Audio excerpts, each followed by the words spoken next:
हरियाणा। वजीर आजम नरेंद्र मोदी हरियाणा के हिसार में डॉक्टर बाबा साहेब भीमराव अंबेडकर की 134वें यौम विलादत के मौके पर एक अवामी जलसे से खिताब करते हुए कर्नाटका की कांग्रेस हुकूमत को आड़े हाथों लेते हुए कहा कि कर्नाटका की हुकूमत दूसरों का हक छीनकर गवर्नमेंट टेंडर्स में 4% रिजर्वेशन मुसलमानों को दे रखा है।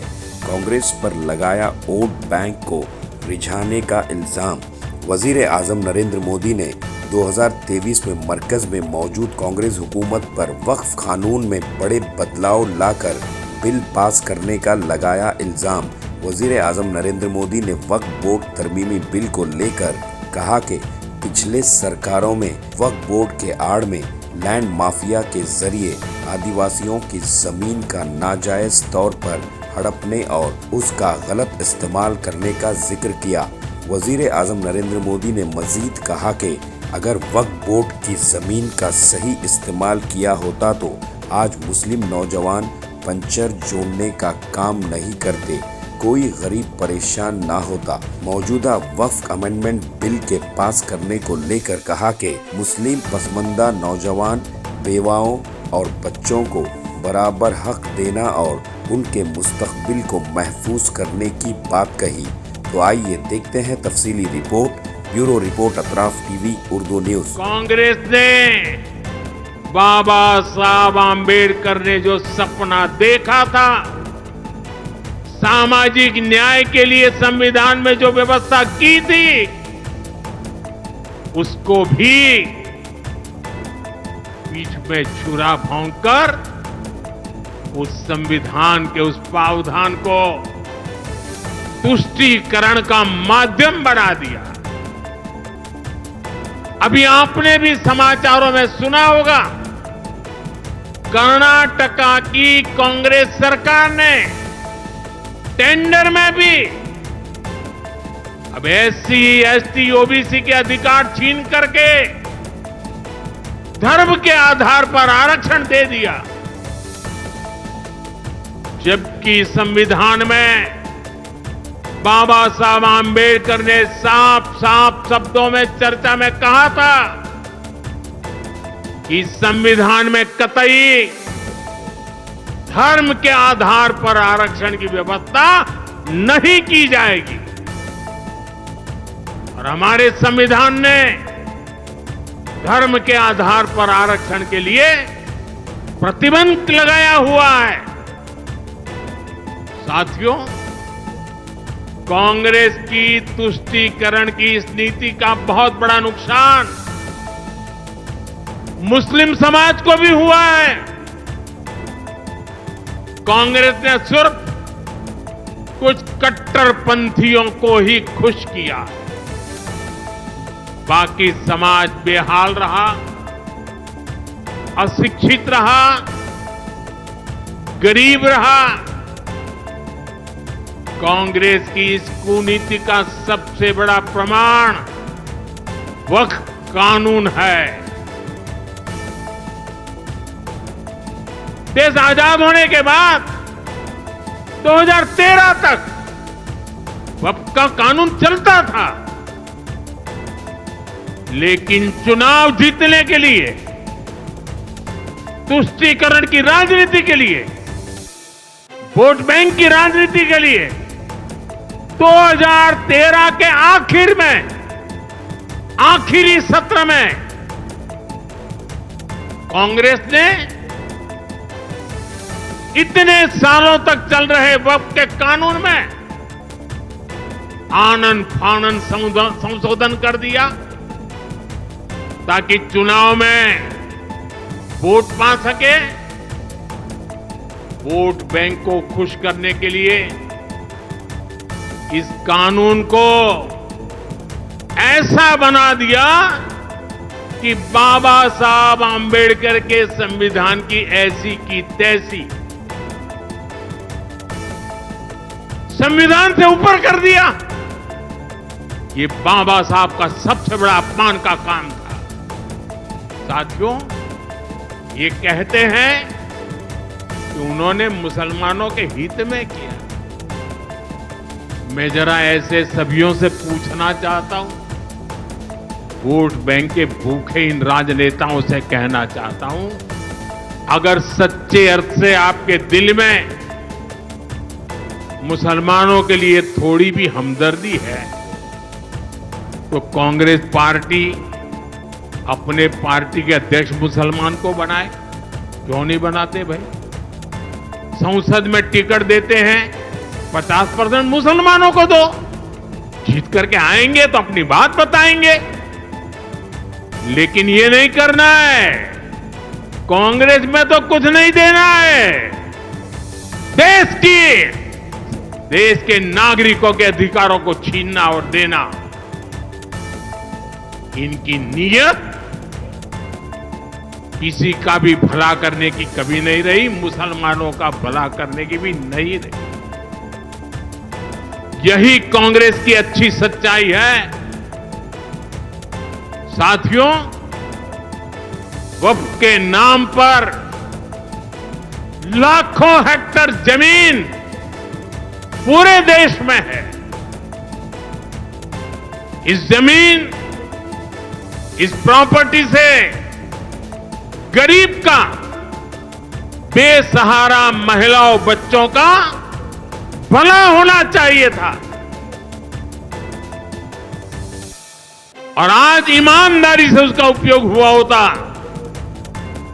तो मेरे मुसलमान नौजवानों को साइकिल के पंक्चर बना करके जिंदगी नहीं गुजारनी पड़ती। लेकिन इससे मुट्ठी भर भू माफिया का कोई भला हुआ। पसमानदा मुस्लिम इस समाज को कोई फायदा नहीं हुआ। और ये भू माफिया किसकी जमीन लूट रहे थे? ये दलित की जमीन लूट रहे थे, पिछड़ों की जमीन लूट रहे थे, आदिवासी की जमीन लूट रहे थे, विधवा महिलाओं की संपत्ति लूट रहे थे। सैकड़ों विधवा मुस्लिम महिलाओं ने भारत सरकार को चिट्ठी लिखी, तब जाके कानून की चर्चा आई है। वक्फ कानून में बदलाव के बाद अब ये गरीबों से जो लूटा जा रहा है वो बंद होने वाला है।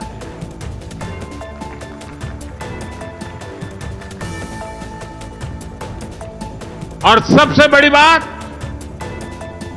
हमने एक बहुत बड़ा जिम्मेदारीपूर्ण महत्वपूर्ण काम किया है। हमने इस वक्फ कानून में एक और प्रावधान किया है। अब नए कानून के तहत, वक्फ के कानून के तहत, किसी भी आदिवासी की जमीन को हिंदुस्तान के किसी भी कोने में, आदिवासी की जमीन को, उसके घर को, उसकी संपत्ति को एक वक्फ बोर्ड हाथ भी नहीं लगा पाएगा। ये आदिवासी के हितों की रक्षा करने का, संविधान की मर्यादाओं का पालन करने का हमने बहुत बड़ा काम किया है। नए प्रावधानों से वक्फ की भी पवित्र भावना का सम्मान होगा। मुस्लिम समाज के गरीब और पसमानदा परिवारों, मुस्लिम महिलाओं, खास करके मुस्लिम विधवाओं को, मुस्लिम बच्चों को उनका हक भी मिलेगा और भविष्य में उनका हक सुरक्षित रहेगा। और यही तो बाबा साहब आंबेडकर ने संविधान के स्पिरिट में हमें काम दिया हुआ है। यही असल स्पिरिट है, यही असली सामाजिक न्याय है। साथियों, हमारी सरकार ने 2014 के बाद बाबा साहब आंबेडकर की प्रेरणा को आने वाली पीढ़ियों तक पहुंचाने के लिए अनेक महत्वपूर्ण कदम उठाए। बाबा साहब देश और दुनिया में जहां जहां रहे वे सभी स्थान उपेक्षित थे। जो संविधान के नाम पर अपनी राजनीतिक रोटी सेकने के लिए निकले हैं, उन्होंने बाबा साहब से जुड़े हुए हर स्थान का अपमान किया, इसे इतिहास से मिटाने का प्रयास।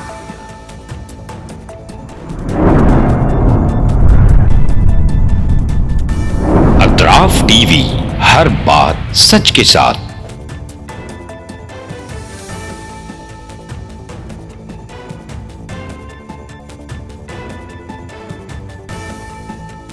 इस न्यूज को स्पॉन्सर किया है SAR फैंटेसी वाटर पार्क, सारे फैमिली का एंटरटेनमेंट, पिकनिक, हॉलिडे, वेकेशन, सबके लिए बेहतरीन वाटर पार्क। आप भी आइए, सबको लाइए। SAR fantasy water park.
Address Birnakapom near Gaushavali Dargah, KGF, Karnataka. Contact details 9483444290 9480107826.